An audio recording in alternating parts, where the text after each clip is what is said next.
कहानी की शुरुआत होती है नवंबर की एक ठंडी सुबह से, जब रेजीना और रिचर्ड रिच के पहले बेटे रिची का जन्म हुआ। जिस दिन रिची ने पालना छोड़ा, परिवार के सबसे भरोसेमंद नौकर हर्बर्ट ने उसकी देखभाल का जिम्मा अपने हाथ में ले लिया। यह लड़का दुनिया के सबसे अमीर परिवार में पैदा हुआ था। हालांकि रिचर्ड को अपने बहुत बड़े बिजनेस को संभालने के लिए कई घंटे ऑफिस में बिताने पड़ते थे, लेकिन तब भी वो हमेशा अपने बेटे के लिए वक्त निकाल लिया करता। उसके पिता एक बिजनेसमैन होने के साथ साथ बहुत अच्छे इंसान भी हैं। रिचर्ड ने हाल ही में यूनाइटेड टूल नाम की एक डूबती हुई फैक्ट्री को खरीद लिया, जो कि बंद होने वाली थी, और उसे फिर से सही करके उन्होंने 100 लोगों की नौकरियां बचा ली। इसी खुशी में फैक्ट्री के वर्कर्स जश्न मनाने लगे। अब क्योंकि उसके पिता बहुत बिजी आदमी हैं, इसलिए रिची को उनकी जगह पर जाना पड़ा। जब रिची हर्बर्ट और उसके बॉडीगार्ड के साथ फैक्ट्री में पहुंचा तो सबने उसका बहुत खुशी से स्वागत किया। तभी पास के एक मैदान में बेसबॉल खेल रहे कुछ बच्चे दुनिया के सबसे अमीर लड़के को देखकर काफी चकाचौंध में थे।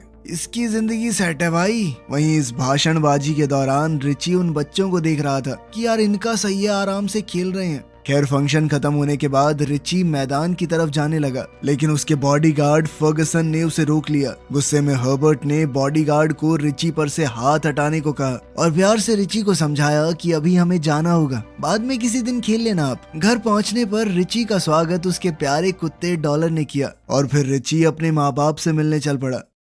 घर जाकर रिची ने देखा कि उसकी माँ ने एक आर्टिस्ट से कहकर पास वाली पहाड़ी पर उनके परिवार की तस्वीर बनवा दी थी। कुछ ज्यादा ही अमीर नहीं है ये लोग। रिची को पढ़ाने का जिम्मा भी देश के बड़े बड़े साइंटिस्टों का था। अब वो अपनी साइंस क्लास के लिए प्रोफेसर कीन बीन की लैब में गया, जहाँ प्रोफेसर उसे अपने नए नए आविष्कार दिखाने लगा। उसने एक ऐसी मशीन बनाई थी जो कचरे को तोड़ मरोड़ कर उससे नई चीजें बना देती थी। प्रोफेसर ने एक बहुत ही ज्यादा मजबूत चिपकने वाली गोंद भी बना रखी थी। एक बुलेट प्रूफ स्प्रे था जिसे बस कपड़ों पे छिड़क दो और उसके बाद गोली भी आर पार नहीं हो सकती। आखिर में उसने रिची को एक रोबोट मधुमक्खी दिखाई, जो बनाई तो काम के लिए गई थी, लेकिन वो उसका इस्तेमाल करके हर्बर्ट को परेशान करने लग गया। लेकिन हर्बर्ट ने उसे आम मक्खी समझकर अपने अखबार से ढेर कर दिया। करोड़ों रुपए लगा के ये मधुमक्खी बनी थी और उसे यूं टेबल पे चपटा देखकर प्रोफेसर कीन बीन गुस्से से भर गया। उधर रेजीना की रखी हुई वो आर्टिस्ट लेजर बीम का इस्तेमाल करके मूर्ति को नकाश रही थी, और उधर से मिसेस रिच उसे बता रही थी कि कहाँ से क्या ठीक करना है। और रिचर्ड ना थोड़े मोटे लग रहे हैं, उनकी गालों का साइज थोड़ा कम कर दो। उसी शाम उनके घर पर लॉरेंस वैन डो नाम का आदमी बिना बताए आ गया। लॉरेंस मिस्टर रिच के पार्टनर्स में से एक है। रात को खाना खाते वक्त रिची ने टेबल के दूसरी तरफ बैठना पसंद किया, ताकि उसे लॉरेंस के साथ न बैठना पड़े। और रेजीना उससे कहने लगी कि बैठना तो मैं भी नहीं चाहती, लेकिन तुम्हारे पापा के साथ मीटिंग में शामिल तो होना पड़ेगा। दरअसल जब से रिचर्ड ने अपनी पहली कंपनी शुरू की थी, तब से लेकर आज तक उसने कभी भी किसी को नौकरी से नहीं निकाला, और इस पर उसे गर्व था। लेकिन लॉरेंस सिर्फ पैसों का भूखा था। वो रिचर्ड से कहने लगा कि इतना दान मत किया कीजिए, इस सब में कंपनी का 100 करोड़ से भी ज्यादा का खर्चा हो रहा है। तभी रेजीना बीच में बोल पड़ी कि मैंने और मेरे पति ने हमेशा मुश्किल में पड़े लोगों की मदद की है, इसीलिए तो वो पुरानी फैक्ट्री खरीदी। लेकिन लॉरेंस कहने लगा कि उस फैक्ट्री से तो सबसे पहले छुटकारा पाना होगा, बहुत वक्त लगेगा उसे मुनाफा देने में। मगर रिचर्ड ने कहा कि सही कह रहे हो, छुटकारा पाने के लिए उनके कर्मचारियों को फ्री में दे देते हैं, सबके बीच में थोड़े थोड़े शेयर बांट देंगे। तभी प्रोफेसर कीन बीन वहाँ आ गया और बताने लगा कि मैं महीनों से जिस मशीन पर काम कर रहा था, उसे बनाने में मैं कामयाब हो गया हूँ। उसने स्मेल मास्टर नाम का एक डिवाइस बनाया था, जो किसी भी चीज को सूंघकर पता लगा सकता है कि आखिर इसमें है क्या क्या। नई नई चीजें देखकर रिची उसे आजमाने लग गया। रात को खाने के बाद मिस्टर एंड मिसेस रिच अपने मेहमान को हवेली से बाहर छोड़ने चले गए, लेकिन जाने से पहले लॉरेंस ने उन्हें चेतावनी दी कि अपनी सिक्योरिटी बढ़ा लो, दुश्मन बहुत हैं आपके। लेकिन रिचर्ड कहने लगा कि इसकी कोई जरूरत नहीं है, क्योंकि जो भी कीमती चीजें हैं वो हमारे पास है ही नहीं, वो रिच परिवार की तिजोरी में सुरक्षित बंद है। ये सुनकर उस आदमी ने एक अजीब सी मुस्कुराहट दी और वहाँ से चला गया, क्योंकि वो जानना चाहता था कि तिजोरी आखिर है कहाँ। अगली सुबह जब रिची का अलार्म बजा तो हर्बर्ट उसे जगाने के लिए कमरे में आ गया, और एक बहुत ही हॉट टीचर क्लॉडिया उसकी सुबह की एक्सरसाइज करवाने पहुंच गई। नहाने के बाद रिची अपने कमरे में लौट आया और उसने कंप्यूटर ऑन किया ताकि वो ये पता कर सके कि उसके पिता कहाँ पर हैं। स्कैन करने के बाद कंप्यूटर ने बताया कि उसके पिता इस वक्त व्हाइट हाउस में हैं। तभी रिची ने उन्हें वीडियो कॉल लगा दी। अपने बेटे का फोन देखकर रिचर्ड ने सोचा कोई जरूरी बात ना हो और उसने प्रेसिडेंट से कहा कि बस 1 मिनट में बात करके आता हूँ। लेकिन रिची तो दिखा रहा था कि पापा देखो ठुड्डी पे पिंपल हो गया मेरी। खैर अपने पिता से बात करने के बाद रिची स्कूल चला गया और अपने कुछ क्लासमेट्स से मिला। तभी एक बिगड़ा हुआ लड़का वेटर पर चिल्लाने लग गया क्योंकि उसने जो कॉफी मांगी थी वेटर दूसरी ले आया था। अपने क्लासमेट को थोड़ा शांत करने के लिए रिची ने उसके पिछवाड़े में अपनी तलवार चुभा दी जिससे पूरी कॉफी उसके कपड़ों पर गिर गई। बाद में रिची जब घर जा रहा था तो हर्बर्ट ने उसे बताया कि आज आपकी ट्यूशन क्लास नहीं है, कैंसिल हो गई। तो रिची ने हर्बर्ट से कहा कि मुझे नई फैक्ट्री में ले चलो।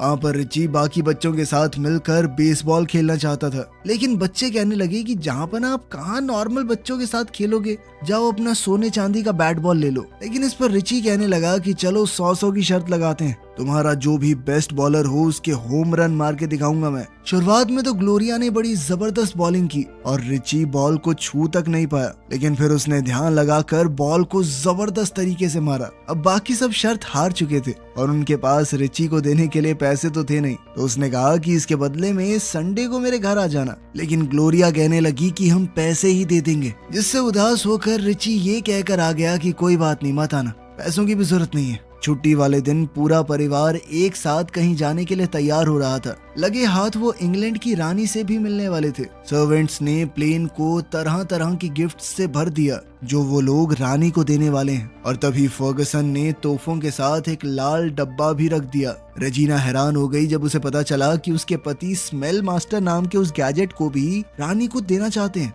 रिची पहले ही प्लेन की सीट पर बैठ गया था, लेकिन उसे उदास देखकर रेजिना ने हर्बर्ट से पूछा कि ये इतना दुखी क्यों लग रहा है। तो हर्बर्ट ने कहा कि इनको यहीं छोड़ जाओ, छुट्टी वाले दिन थोड़ी मौज मस्ती हो जाएगी। रेजिना को भी हर्बर्ट की बात सही लगी, इसीलिए उसने रिची से कहा कि तुम यहीं रह जाओ, मौज मारो। रिच परिवार के सभी लोगों को प्लेन में देखकर फर्गसन ने राहत की सांस ली क्योंकि उसने अपना मिशन पूरा कर दिया था।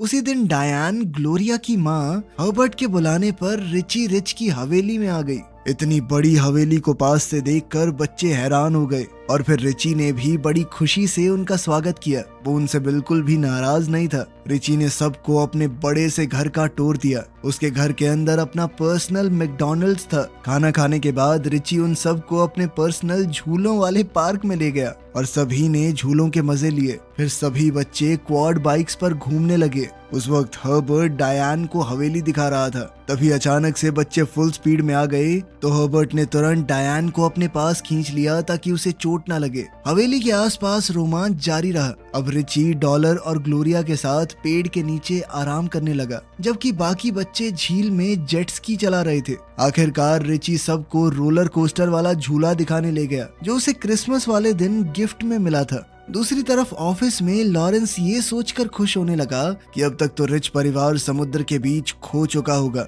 उसने तो बड़े कमरे में शिफ्ट होने की तैयारी शुरू कर दी थी। उधर प्लेन के अंदर रिचर्ड ने अपनी बीवी से कहा कि अभी तुम प्लेन को संभालो, तब तक मैं कॉफी लेकर आता हूँ। रेजिना को शक हुआ कि उसका पति रानी के लिए ली हुई चॉकलेट्स खाने वाला है और उसने मना किया कि वो मत खाना। लेकिन रिचर्ड झूठ मूठ कहने लगा कि मैं अपनी डाइट के साथ मजाक नहीं करता। कॉफी पीने का नाटक करते हुए उसने स्मेल मास्टर निकाला और फिर चॉकलेट्स का डब्बा ढूंढने लगा। चॉकलेट तो नहीं मिली, लेकिन उस लाल तोहफे के अंदर एक अजीब सा केमिकल मिला। रिचर्ड रेजिना से पूछने गया कि इसके अंदर क्या है। केमिकल का नाम सुनते ही रेजिना समझ गई कि ये एक बॉम्ब है और उसने कहा कि तुरंत इसे बाहर फेंक दो। रिचर्ड ने जैसे ही खोलकर देखा तो टाइमर में अब कुछ ही सेकंड बचे थे। उसने बम को खिड़की से बाहर फेंका, लेकिन वो प्लेन के पिछले हिस्से से टकराकर फट गया। नुकसान की वजह से अब उनका जहाज नीचे गिरने लगा। हादसे की खबर आने से पहले ही लॉरेंस ने तो रिचर्ड के ऑफिस में अपनी जगह बना ली और अपनी कामयाबी का जश्न मनाने के लिए उसने वाइन की बोतल खोल दी।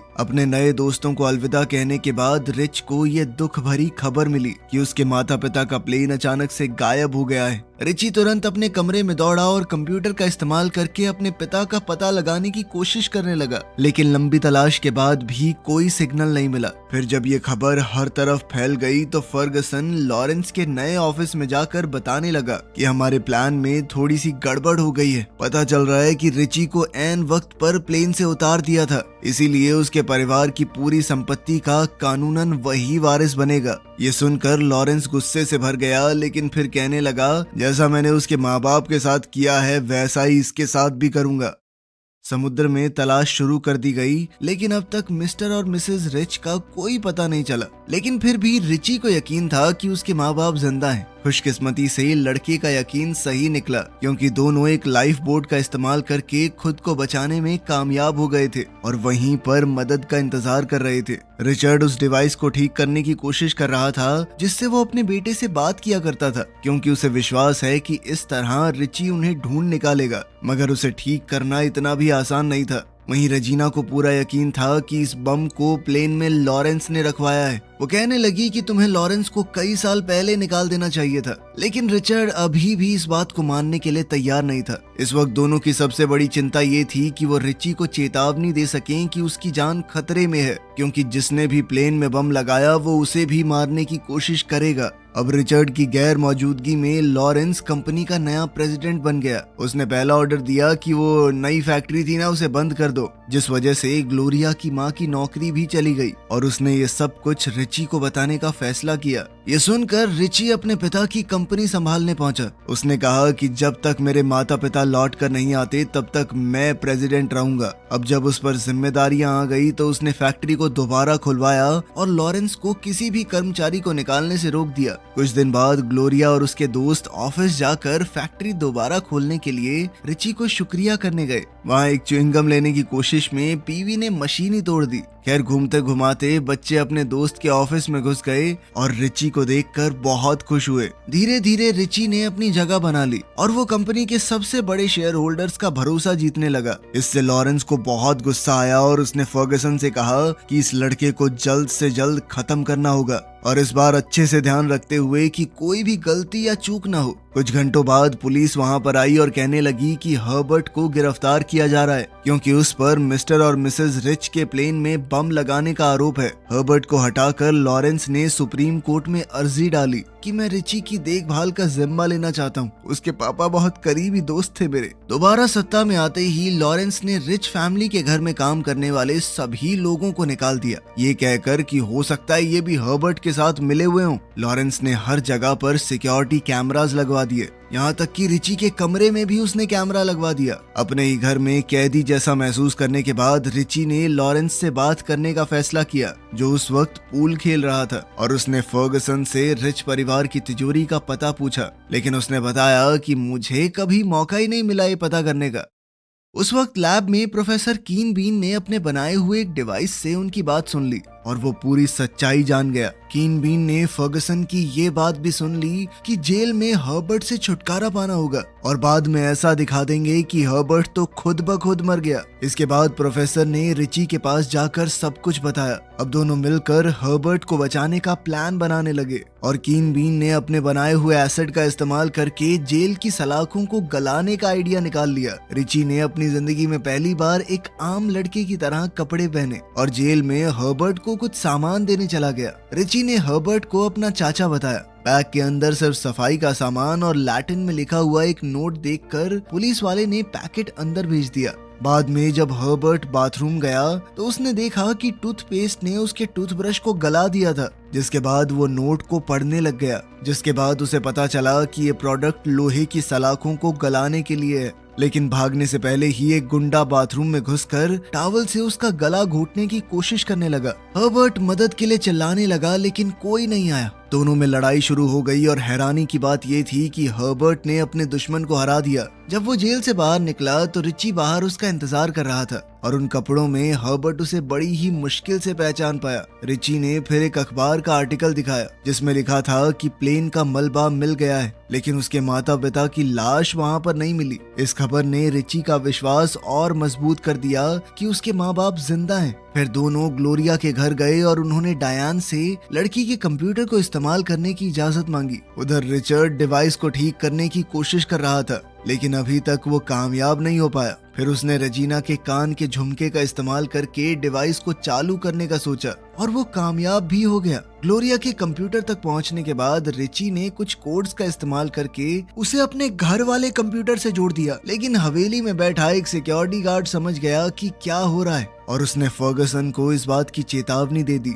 रिच फैमिली की तिजोरी का पता लगाने के लिए लॉरेंस ने प्रोफेसर कीन बीन से जानकारी निकालने का फैसला किया, लेकिन फिर उन्हें खबर मिली कि रिची रिच अपने कंप्यूटर से अपने माँ बाप को ढूंढने की कोशिश कर रहा है। कंप्यूटर ने रिचर्ड को ढूंढ लिया और बिल्कुल एग्जैक्ट लोकेशन बताने के लिए कुछ मिनट का समय लगेगा। इसी दौरान फर्गसन ने कमरे में पहुंचकर कंप्यूटर की तार निकाल दी, जिससे रिची का कनेक्शन टूट गया। अब लड़के को अपने दोस्तों की मदद चाहिए थी ताकि वो हवेली में घुसकर अपने कंप्यूटर तक पहुंच सकें। इसी बीच लाइफ बोट में रिचर्ड और रेजिना ने राहत की सांस ली जब एक हेलीकॉप्टर उन्हें बचाने आ गया। वो सोच रहे थे कि इसे उनके बेटे ने भेजा होगा। फिर रात को रिची अपने घर के बगीचे में घुसकर दोस्तों को सिग्नल देने लगा कि वो वॉचमैन के ऊपर हमला कर दें। प्लान के हिसाब से ही सभी लोग हवेली में घुसने में कामयाब हो गए और सीधा लैब में कीन बीन के पास चले गए। प्रोफेसर को आजाद करने के बाद रिची उससे गार्ड को भटकाने में मदद मांगने लगा। जब वो हर्बर्ट के साथ मिलकर अपने कमरे तक पहुंचने की कोशिश कर रहा था,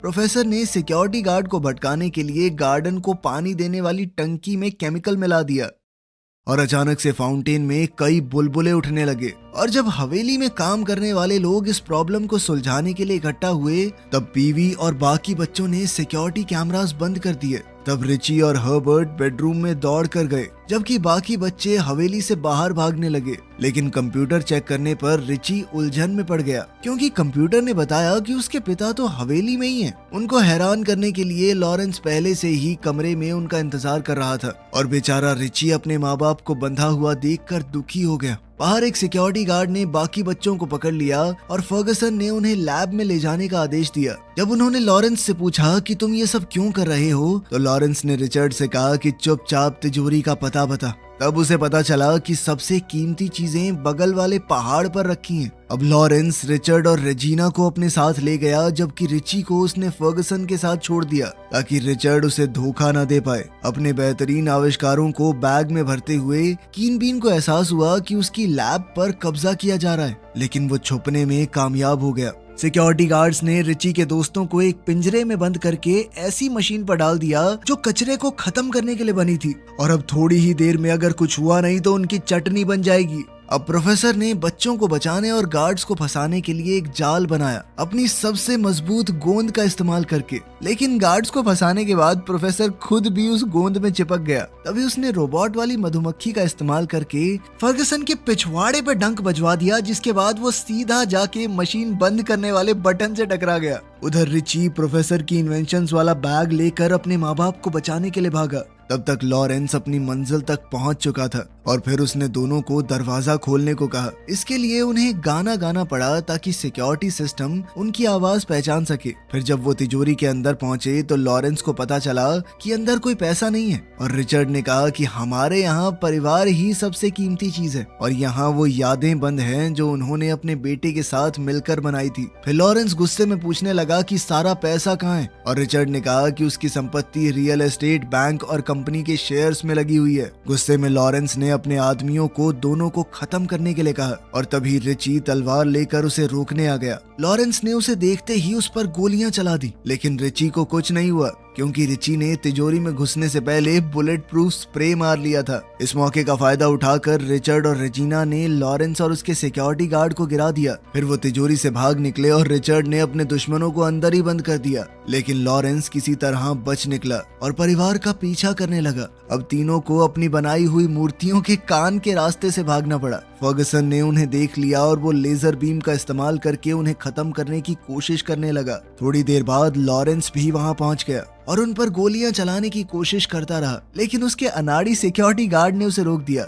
जब रिच परिवार धीरे धीरे मौत के मुंह की तरफ बढ़ रहा था तो हर्बर्ट ने आकर फर्गसन पर हमला बोल दिया। दोनों के बीच जबरदस्त लड़ाई हुई और फर्गसन ने एक बार फिर से लेजर का इस्तेमाल करके मूर्तियां तोड़नी शुरू कर दी। रेजिना गिरने वाली थी, पर तभी रिचर्ड ने उसे झुलाकर सीधा अपनी मूर्ति के मुंह पर पहुंचा दिया। फिर वो अपने बेटे को नीचे आने में मदद करने लगा, लेकिन फर्गसन परिवार के लिए मुश्किलें खड़ी करने पर तुला हुआ था। हर्बर्ट को हराने के बाद सिक्योरिटी गार्ड फिर से मूर्तियों को तोड़ने में लग गया और तब तक नहीं रुका जब तक हर्बर्ट ने उसके सर पे एक मूर्ति देके नहीं मारी। फिर हर्बर्ट ने लेजर के ऊपर कब्जा करके लॉरेंस पर हमला कर दिया और लॉरेंस अब एक रस्सी से लटका हुआ था। ठीक उसी वक्त पर रिचर्ड ने उसे अपनी कंपनी से निकाल दिया और रेजिना ने जोरदार मुक्का दिया। कुछ महीनों बाद लॉरेंस और उसके वफादार साथी जब जेल से बाहर आए तो वो एक बगीचे में माली का काम करते हुए दिखे। इस दौरान रिची और उसके दोस्त अपनी जीत का जश्न मना रहे थे।